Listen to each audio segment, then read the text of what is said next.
I'm Faye Watt, and let's queer up politics. DC LGBTQ advocates optimistic about expected Mayor Janeese Lewis George. District of Columbia LGBTQ advocates are expressing strong optimism about expected incoming Mayor Janeese Lewis George, following her victory in the city's Democratic primary. Lewis George secured 54% of the primary vote and is widely favored to win November's general election. Her platform includes several direct policy commitments for the district's LGBTQ population. Lewis George has pledged to create an LGBTQ Youth Advisory Council to directly shape city policy on education, housing, stability, and mental health services. She also plans to safeguard city funding for community healthcare partners, protect the mayor's Office of LGBTQ Affairs, and expand confidential healthcare access for youth. Additionally, Lewis George advocates for strengthening DC's sanctuary city protections to support vulnerable, undocumented queer residents. These commitments earned her perfect ratings from the Gay and Lesbian Activist Alliance and endorsements from major advocacy groups.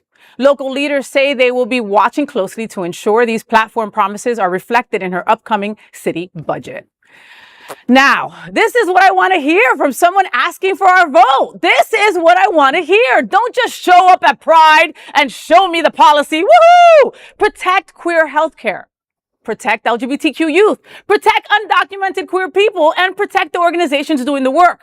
Promises get you elected. Action gets you invited back to Pride. This is what I want to see. Yeah. And she's going to be the mayor. I mean, I know we have to say, oh, the elections. If a Republican wins in DC, it's a bad night across the world for Democrats, right? So we can just assume she's going to be the next mayor. And I love that we're already seeing actions from her as a sort of. She's still got 5 months till she actually takes office.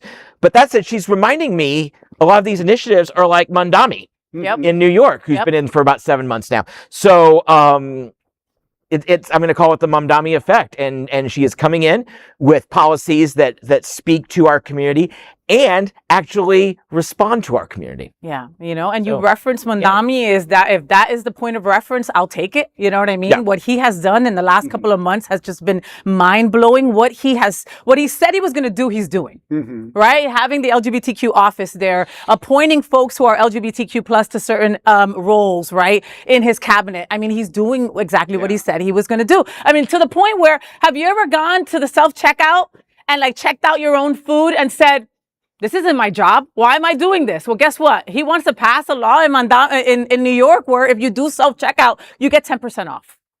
Okay, wow. This is new thinking, but not new thinking. You know what I mean? He is just talking the talk and then implementing this into action. And I hope that she does the same. And I have a feeling she will. How about that? Yeah. I'm glad that she's also focusing also on undocumented, people that are here in this country too, because I think that sometimes always gets a little bit overlooked, especially when we're talking about LGBTQ plus people. Yeah. So that automatically signals me, she's a good forward innovative thinker. Yeah, because those two things can be true at the same time. Yes. You being LGBTQ and being undocumented. Right. So. Very good point. There is no other queer nonprofit media platform like this in the entire world. Support our LGBTQ stories by sharing them and subscribing to Queer News Tonight.